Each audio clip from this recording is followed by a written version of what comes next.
How's it going, everybody?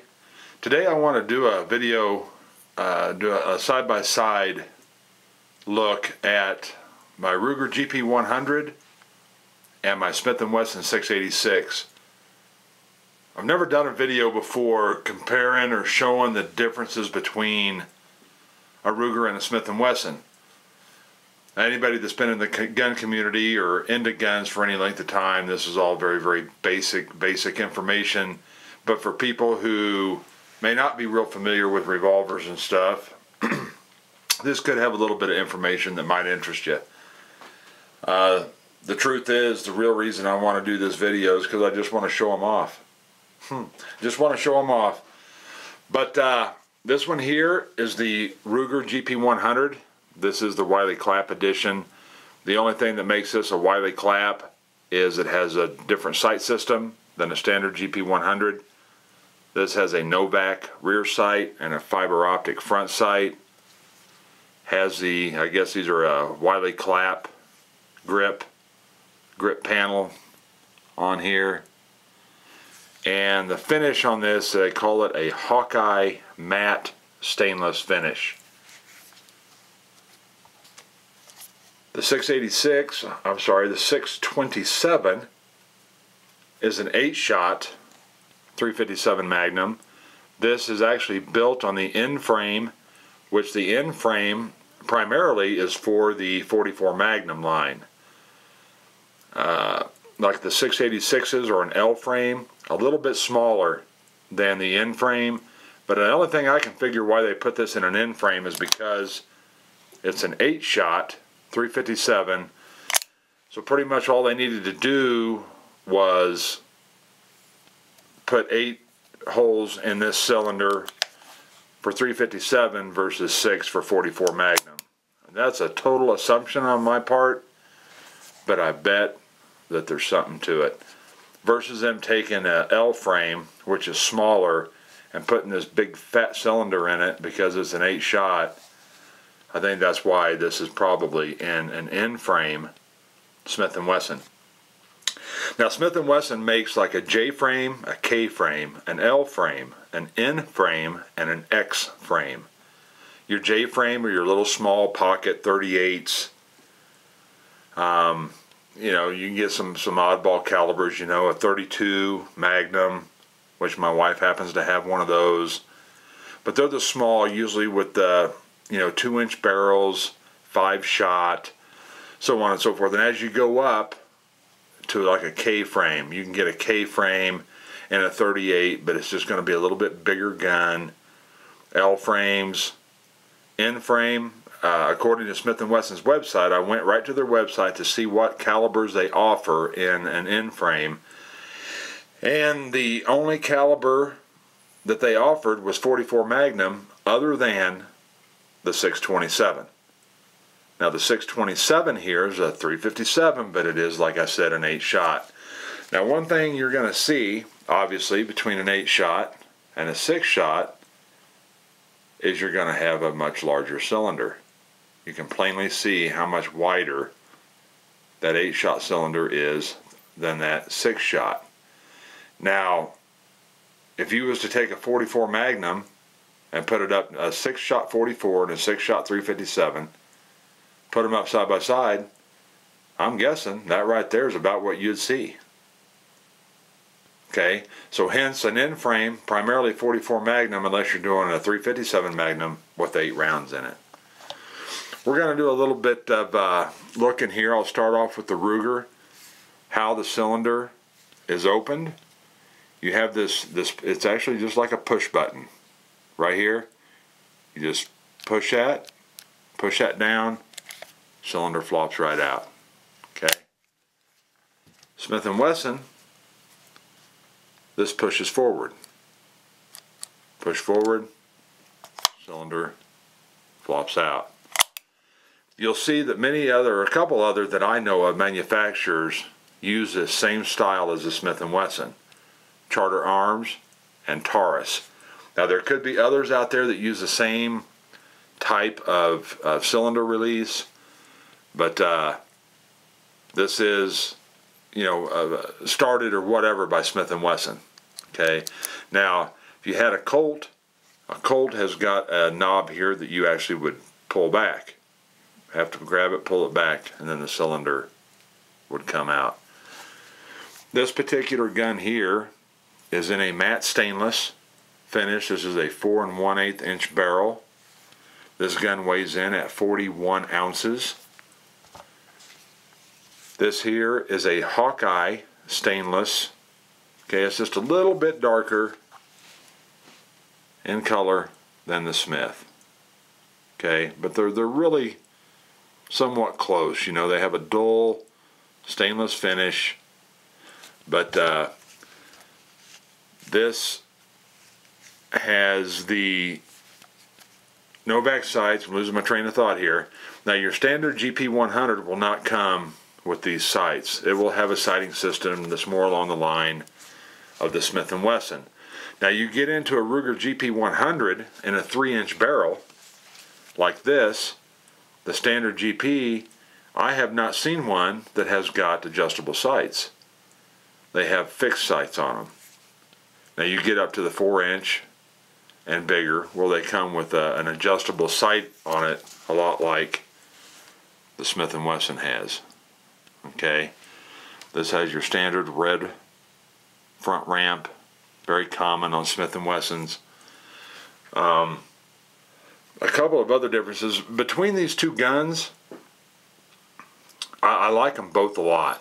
I really do. If you tried to pin me down and say which one is the best, which one do you like the best, after having this, I've only had this Smith for, shit man, about a week, a little over a week.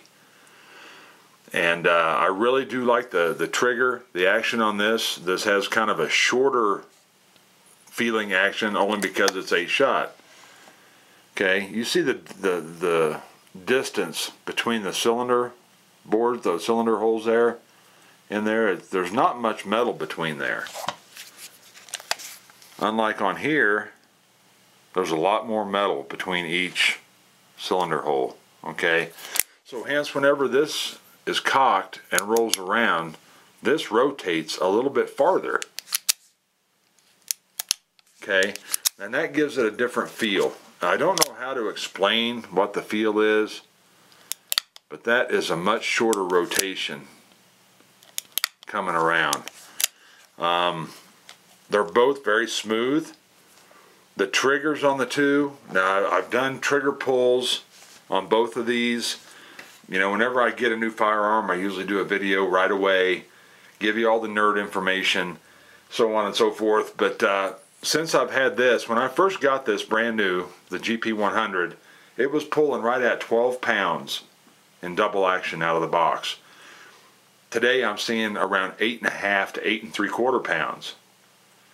The single action pull on this is pulling just under 4, around 3.8, 3.12.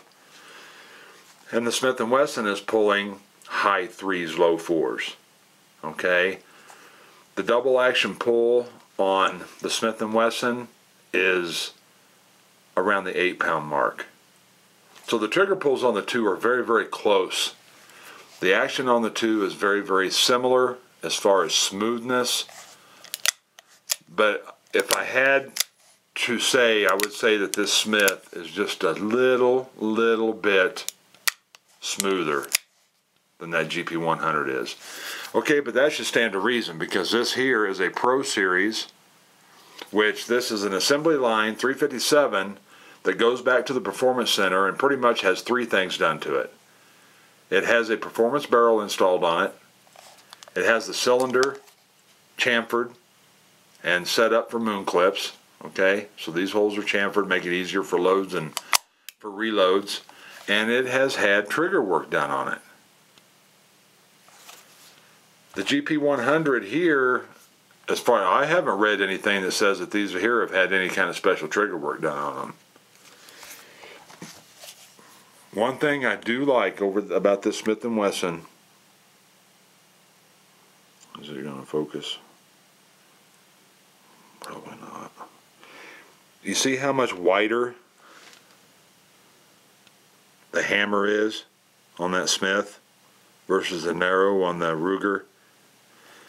This feels really, really nice whenever you put your thumb on it and you go to rock it back. It just, that nice wide pad, and I really, really like that versus the narrower on the GP100. Okay, shooting both of these, I can't sit here and tell you that, man, this one's much more accurate than this one, or this one's more accurate than this one. No, I don't see that at all. Not at all. I'm no competition shooter. I don't shoot a hell of a lot of revolver, but I will say that between these two, I take them both to the range, fire them both at the same time, and I shoot them about the same. Okay, so there's no huge difference. It's not like, you know, with this Ruger, you know, I'm shooting a 3-inch group at 20 yards, and with this one I'm getting a 2-inch group, or 6 inches and 3 inches, or whatever. They're all pretty much the same. Now this here, okay, you can see that up there, has got the Fiber-Optic front sight, which is really nice for visibility. That one right there is just, it's really, really nice. I like that. The front sight on this, if I have really good light shining down, like at an indoor range or outdoors in the sun, that red ramp will show up. I don't see red real good, but I can see, you know, that ramp right up there. But between these two, man, I'll tell you, I'd be hard pressed to tell you which one I like the best. I really would. But they're both fantastic. Let's just leave it at that. I love them both. I hope to be able to hang on to both of them for a very long time. But if you all, you know, have been following my channel much at all, you know that every now and then I get a wild hair up my ass and decide to sell or trade something off to get something else that I want. And I know I'm not alone in that department. There's a lot of people that do that. And there have been some trades in the past, or sales in the past, that I now do regret. And one of them was trading off my Glock 20. I wish I would have never got rid of that.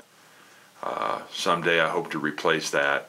But the vast majority of the guns that I have traded or sold, I don't look back. I don't have any big regrets. At one time I did sell my Ruger SP101 357 Magnum, my little 5-shot.